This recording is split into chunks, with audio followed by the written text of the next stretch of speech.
नमस्कार। मैं Shivshankar Tiwari, Omkareshwar Saraswati Vidya Niketan inter college Jawahar Nagar आपको कक्षा 9 हेतु हिंदी का अध्यापन करने के लिए उपस्थित हुआ हूँ। विश्वास है कि आप सब सकुशल सानंद एवं स्वस्थ होंगे।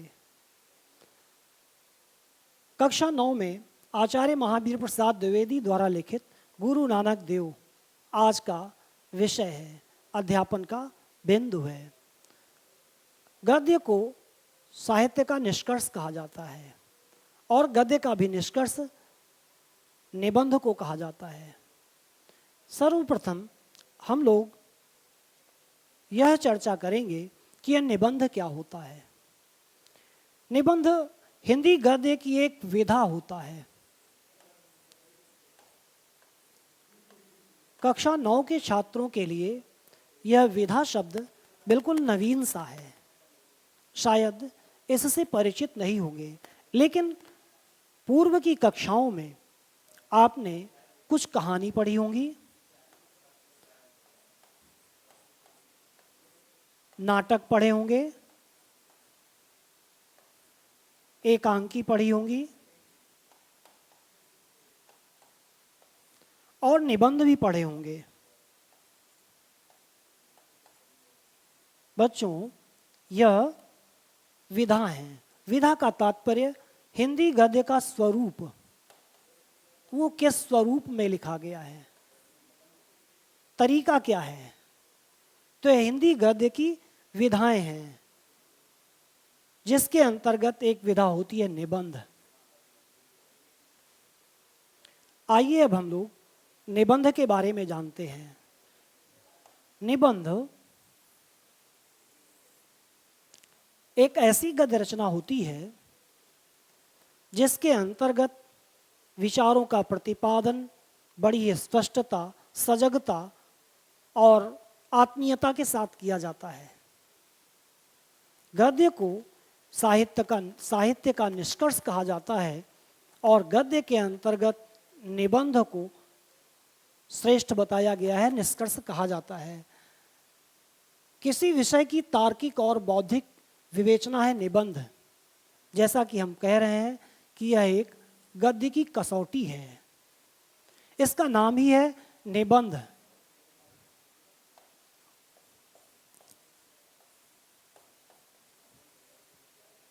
नि जो अच्छे से, बंध माने बंधा हुआ है, जो अच्छे से बंधा हुआ है। बंधा किससे? विचारों से। यह विचारों से बंधी हुई रचना है। एक ऐसी रचना, एक ऐसी विधा जिसमें एक भी वाक्य व्यर्थ का न हो, विचारों का प्रतिपादन अत्यंत स्पष्टता और सजगता से किया गया हो, ऐसी रचना है निबंध। निबंध के कई प्रकार होते हैं, जैसे वर्णनात्मक निबंध, जहां पर किसी चीज का वर्णन करना हो। विचारात्मक निबंध, जिसमें विचारों का प्रतिपादन किया गया हो। भावात्मक निबंध, जिसमें भाव आचार्य वियोगी हरि के निबंध इसी प्रकार के निबंध हैं। विवेचनात्मक निबंध, किसी विषय बिंदु को लेकर के विवेचना की गई हो, उसके बारे में विस्तार से जानकारी दी गई हो। इस तरह से निबंध के 4 भेद हो जाते हैं। नंबर 1 वर्णनात्मक, विचारात्मक, भावात्मक और विवेचनात्मक निबंध। यह निबंध के 4 भेद होते हैं। अब निबंध की कुछ विशेषताएं होती होंगी। एक निबंध के लिए क्या आवश्यक होता है कि उसमें शामिल किया जाए तो एक श्रेष्ठ निबंध कहा जाए। व्यक्तित्व का प्रकाशन, लेखक के व्यक्तित्व का प्रकाशन होता है निबंध में। व्यक्तित्व उनका स्पष्ट किसी भी निबंध में दिखाई देता है। विचारों में तारतम्यता, जुड़ाव, आपस में विचार एक दूसरे से जुड़े हुए हों। ऐसा नहीं करना कि एक अवतरण दूसरे विषय से संबंधित, दूसरा अवतरण दूसरे विषय से संबंधित, ऐसा नहीं करना होता है। तो विचारों में तारतम्यता होती है, जुड़ाव होता है, परस्पर वो विचार जुड़े हुए होते हैं और विषयानुकूल प्रभावशाली भाषा, भाषा जो होनी चाहिए विषय के अनुकूल और प्रभावशाली हो, पाठकों की समझ में भी आए और हम अपनी बात भी कह सकें। अतः भाषा अत्यंत स्पष्ट एवं प्रभावशाली होनी चाहिए। चौथी बात, अन्विति का प्रभाव। अन्विति वही परस्पर आपस में संबद्धता, विचारों की क्रमबद्धता। तो इस प्रकार से निबंध की 4 विशेषताएं: व्यक्तित्व का प्रकाशन, विचारों में तारतम्यता, विषयानुकूल प्रभावशाली भाषा, अन्विति का प्रभाव। यह निबंध जिसका अध्ययन करने के लिए हम सब लोग यहाँ उपस्थित हुए हैं, गुरु नानक देव, गुरु नानक देव के लेखक आचार्य हजारी प्रसाद द्विवेदी हैं। निबंध को पढ़ने के पहले लेखक का संक्षिप्त परिचय जान लेना अत्यंत आवश्यक है। अभी हमने एक विशेषता बताई कि व्यक्तित्व का प्रकाशन होता है निबंध में। लेखक का व्यक्तित्व ही स्पष्ट दिखाई देता है किसी भी निबंध में, उसकी रचना में। इस दृष्टि से लेखक हजारी प्रसाद द्विवेदी को संक्षिप्त रूप में यहाँ पर जानना अत्यंत आवश्यक है। आइए उनके जीवन परिचय के बारे में संक्षिप्त जानकारी लेते हैं। आचार्य द्विवेदी जी का जन्म सन 1907 ईस्वी में हुआ था। इनका जन्म स्थान दुबे का छपरा, उत्तर प्रदेश में बलिया जिले में स्थित है, वहां पर इनका जन्म हुआ था। पिता का नाम अनमोल द्विवेदी था। यह हिंदी के साथ साथ संस्कृत के प्रकांड विद्वान थे। आचार्य द्विवेदी ने प्रारंभिक शिक्षा अपने गांव में ही, पाठशाला में ही पाई, लेकिन आगे की उच्च शिक्षा के लिए काशी हिंदू विश्वविद्यालय गए और वहां से आचार्य की उपाधि प्राप्त की। आचार्य द्विवेदी जी की रचनाएं प्रमुख यहाँ पर लिखी हुई हैं। आइए इनके बारे में हम सब जानते हैं। जैसे उनके आलोचना ग्रंथों में सूर साहित्य, कबीर साहित्य और अन्य रचनाएं भी हैं। एक शब्द यहाँ हम प्रयोग कर रहे हैं बार बार, आलोचना। आलोचना का तात्पर्य होता है किसी भी व्यक्ति, वस्तु, रचना आदि की अच्छाइयों और कमियों के बारे में बराबर जानकारी देना। तो आलोचना हिंदी गद्य की एक विधा है। जिस तरह से उपन्यास, निबंध, कहानी, आलोचना एक विधा है। निबंध, अभी इसके बारे में चर्चा की। आचार्य द्विवेदी जी के निबंध संग्रह विचार और वितर्क, अशोक के फूल, कुटज, विचार और प्रवाह। आचार्य महावीर प्रसाद द्विवेदी के उपन्यास ग्रंथों में बाण भट्ट की आत्मकथा, पुनर्नवा, चारुचंद्रलेख, अनामदास का पोथा, ऐसे उपन्यास हैं।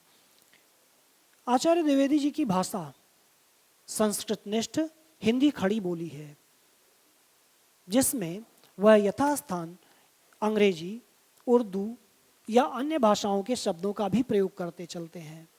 भाषा को सरल एवं सरस बनाने के लिए कहीं कहीं लोकोक्तियां, मुहावरे या अलंकारों का भी प्रयोग करते हैं।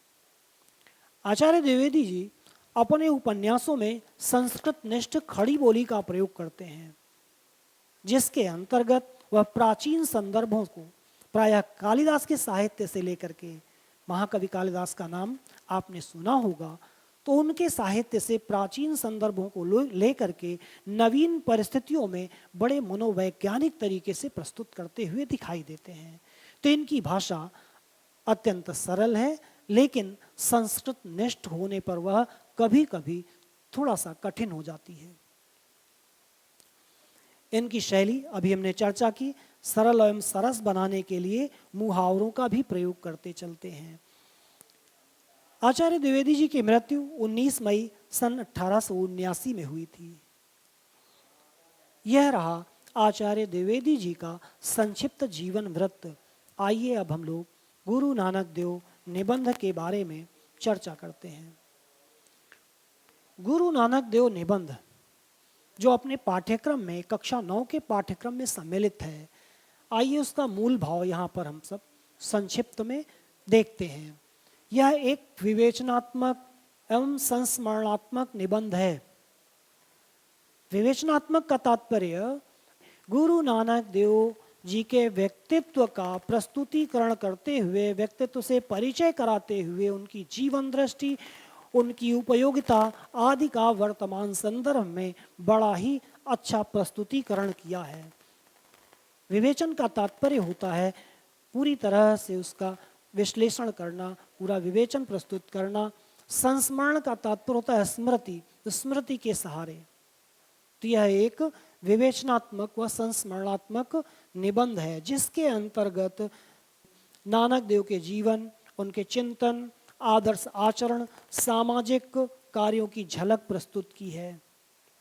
इस निबंध में आचार्य हजारी प्रसाद द्विवेदी ने नानक देव जी का जीवन परिचय संक्षिप्त, उनका चिंतन कैसा था, उनका आदर्श आचरण और उनके द्वारा सामाजिक जो कार्य किए गए, समाज को एक दिशा दी गई, एक जीवन दृष्टि दी गई, उसका विवेचन किया है, यहाँ पर प्रस्तुतिकरण किया है।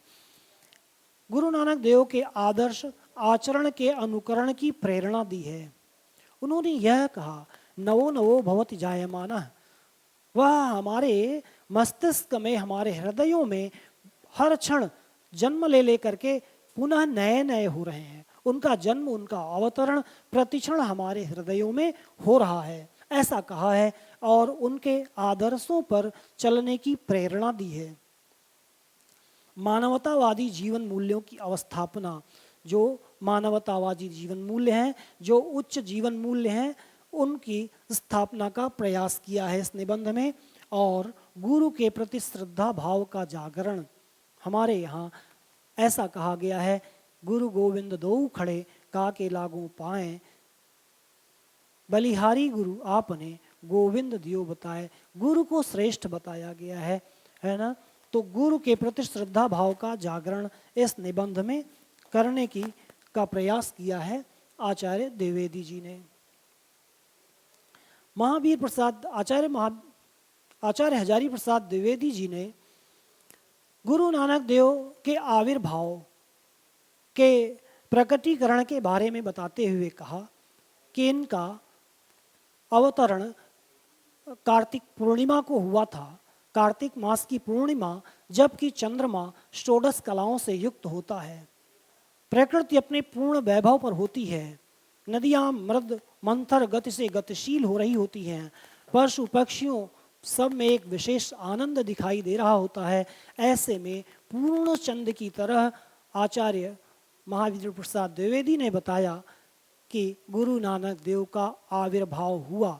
उन्होंने भटके हुए समाज को, जबकि पूरा समाज संकीर्णताओं में, विषमताओं से जकड़ा हुआ था, ऐसे विषम काल में, ऐसे विकट परिस्थिति में इनका उदय हुआ। इन्होंने समाज को एक नई दिशा दी, एक नया जीवन दर्शन पा करके समाज अनुप्राणित हुआ और एक उनके बताए मार्ग पर चल पड़ा। बच्चों, परीक्षाओं में जो प्रश्न पूछे जाते हैं उनमें से यहाँ पर हम लोग कुछ उदाहरण देखते हैं।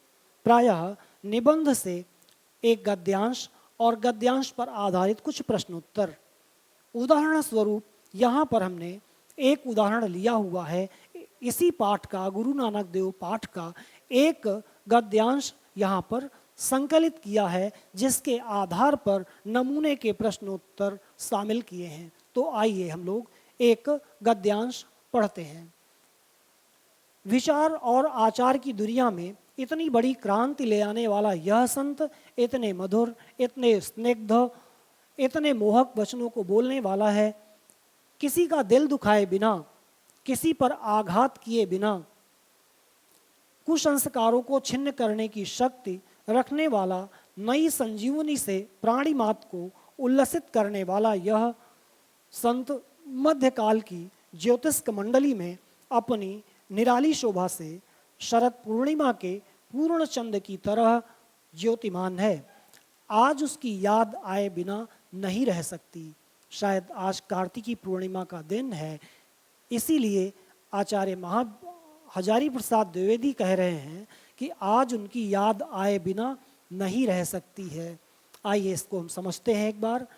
विचार और आचार की दुनिया में उस समय जब समाज द्वंद्व में था, समाज में अनेक विषमताएं, ऐसा दुर्घट काल, ऐसा मुश्किल समय जब व्यक्ति को यह प्रतीत नहीं हो रहा था, यह समझ में नहीं आ रहा था कि वह क्या करे, कहाँ जाए, ऐसे में गुरु नानक देव का आविर्भाव हुआ, उनका अवतरण हुआ। इतनी बड़ी क्रांति ले आने वाला यह संत इतने मधुर, इतने कोमल, स्निग्ध मीन्स कोमल, और इतने वचनों, मोहक वचनों को बोलने वाला है, यह बड़ा कठिन था। उस समय ऐसा आचरण प्रस्तुत करना समाज के लिए बड़ा कठिन कार्य था। किसी का दिल दुखाए बिना, किसी को कष्ट दिए बिना, किसी पर चोट किए बिना, आघात तात्पर्य चोट पहुंचाए बिना, कुसंस्कारों को छिन्न यानी नष्ट करने की शक्ति रखने वाला और समाज को नई संजीवनी से उल्लसित करने वाला, नई जीवन दृष्टि से भर देने वाला यह संत मध्यकाल की ज्योतिष का मंडली, संतों की मंडली में अपनी निराली, अपनी अद्भुत शोभा से शरद पूर्णिमा के इस कार्तिकी पूर्णिमा के पूर्ण चंद्र की तरह ज्योतिमान है। तात्पर्य आभा से युक्त दिखाई देता है, अत्यंत ऐश्वर्य से युक्त दिखाई देता है। आज जबकि कार्तिकी पूर्णिमा है, ऐसे में उसकी याद आए बिना नहीं रह सकता है। आइए हम लोग इस गद्यांश के आधार पर कुछ प्रश्नों का निर्माण करते हैं और उनके उत्तर प्राप्त करते हैं। बच्चों, परीक्षा की दृष्टि से यह अत्यंत उपयोगी होगा। सर्वप्रथम हम लोग शब्दार्थ देख लेते हैं। स्निग्ध एक शब्द का प्रयोग किया गया। स्निग्ध, स्निग्ध का तात्पर्य होता है कोमल, आघात, चोट, ज्योतिष्क और प्रकाशित।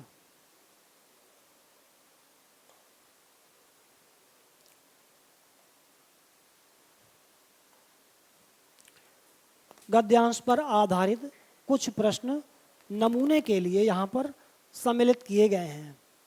गद्यांश के पाठ और लेखक के बारे में लिखिए का नाम लिखिए। तात्पर्य यहाँ पर हमें संदर्भ लिखना है।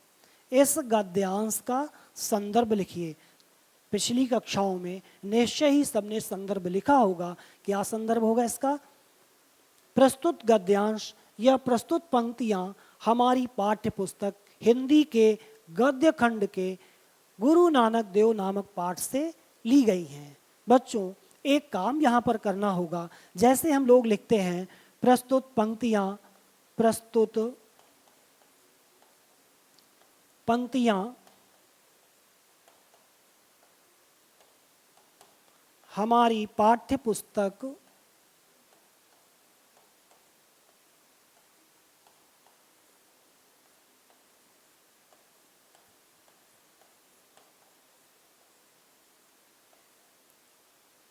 हिंदी के गुरु नानक देव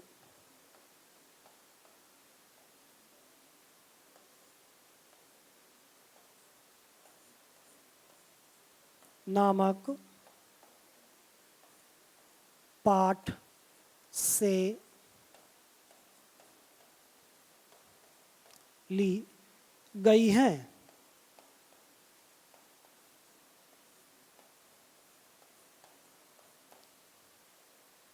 यहाँ पर यह गुरु नानक देव जो पाठ का नाम है, इस पाठ के नाम को हमें हाईलाइट करके लिखना होगा। यह हमें बाहर से दिखे, दूर से दिखे। इसी प्रकार से जब हम आगे चल करके रचनाकार का नाम लिखेंगे तो रचनाकार के नाम के साथ भी हम ऐसा करेंगे, उसको भी अलग तरीके के पेन से या फिर उसको रेखांकित कर देंगे। रेखांकित करने का तात्पर्य जैसे हमने यहाँ पर अंडरलाइन किया हुआ है, इस तरह से अंडरलाइन करना है, जिससे पाठ जो निरीक्षक होगा उसकी दृष्टि उस पर पड़ेगी, वह तुरंत उसे निरीक्षित कर लेगा, जांच लेगा। अतः हिंदी के परीक्षाओं में यह बहुत ही महत्वपूर्ण होता है कि आपकी अभ्यास पुस्तिका अत्यंत आकर्षक एवं स्पष्ट होनी चाहिए। इसके लिए हम इनको रेखांकित करते हुए या अलग तरीके के पेन से लिखेंगे। तो यह रहा इस पाठ का संदर्भ। इसमें अभी एक बात बाकी है, क्या कि इसके रचयिता, इसके लेखक आचार्य हजारी प्रसाद द्विवेदी जी हैं। ठीक है, यह रहा लेखक और पाठ का नाम। दूसरा प्रश्न, रेखांकित अंश की व्याख्या करिए। बच्चों, यह दूसरे तरीके का प्रश्न है। गद्यांश में कुछ पंक्तियों को रेखांकित कर दिया गया, अंडरलाइन कर दिया गया। अंडरलाइन करने के बाद यह कहा गया कि इसकी व्याख्या करिए। अगर पंक्ति छोटी है तो हम लोग उसे नोट कर लेंगे, लिख लेंगे, अन्यथा संकेत बना करके अब हमें संदर्भ दोबारा लिखने की आवश्यकता नहीं है, हम इस पंक्ति की व्याख्या कर देंगे। यह हमने अंडरलाइन यानी रेखांकित कर रखा है। आप सभी देख रहे होंगे, इतनी यह वाक्य, एक लंबा सा वाक्य अंडरलाइन किया गया है, इसकी हमें व्याख्या करनी है। यह गुरु नानक देव के बारे में कहा गया कि वह किसी का बिना दिल दुखाए, बिना किसी को कष्ट दिए हुए, बिना किसी को किसी प्रकार की चोट पहुंचाए हुए, कुसंस्कार जो समाज में उस समय प्रचलित थे, तमाम तरह की रूढ़ियां, तमाम तरह के आडंबर, तमाम तरह की विषमताएं, तमाम तरह की दकियानुसी सोच, उनको नष्ट करने वाला यह संत, मध्यकाल की जो ज्योतिष का तात्पर्य प्रकाशित, तात्पर्य जिनके नाम हम जानते हैं, ऐसे संतों के बीच में वह अत्यंत प्रकाशित दिखाई देते हैं। तात्पर्य उनका एक अलग से प्रतिबिंब दिखाई देता है, एक अलग से शोभा दिखाई देती है। तो वो ठीक वैसे ही जैसे पूरे वर्ष चंद्रमा शरद पूर्णिमा की रात को अत्यंत ज्योतिष्क दिखाई देता है, प्रकाशित होता हुआ दिखाई देता है, ठीक वैसे यह भी दिखाई देते हैं। तो इस प्रकार से व्याख्या लिखेंगे। और एक प्रश्न बनाया गया, क्रांति लाने वाले किस संत की बात कही गई है? इस गद्यांश में किस संत की चर्चा की गई है बच्चों? क्योंकि यहाँ पर उस संत का, गुरु नानक देव का, इस गद्यांश में कहीं भी नाम नहीं आया हुआ है।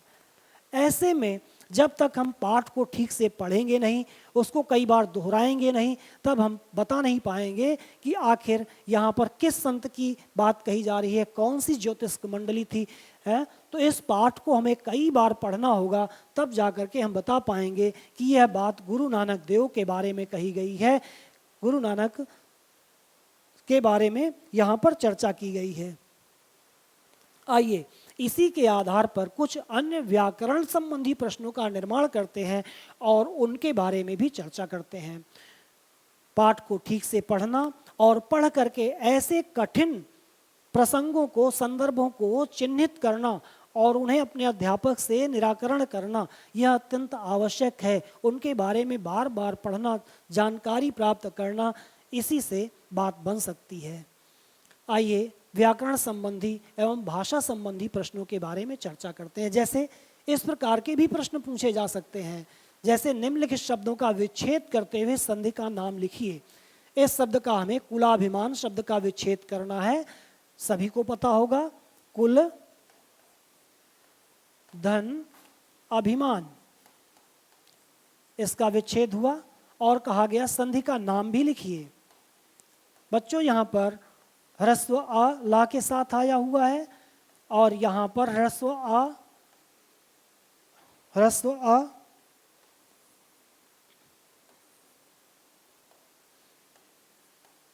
दोनों मिलकर के दीर्घ आ हो रहे हैं। अगर आप देख रहे हो तो कुलाभिमान, ला में दीर्घ आ लगा है, यह दोनों ह्रस्व आ मिलकर के दीर्घ आ हो रहे हैं। ऐसा किस संधि में होता है? सभी को पता होगा, समान स्वरों के आने पर दीर्घ के रूप में परिवर्तन दीर्घ स्वर संधि में होता है, अतः लिखेंगे दीर्घ स्वर संधि। इस प्रकार से इन प्रश्नों का हल करेंगे।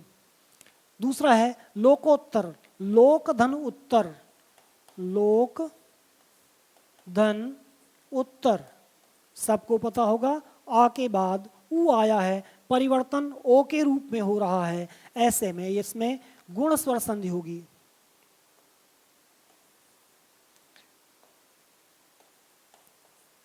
गुण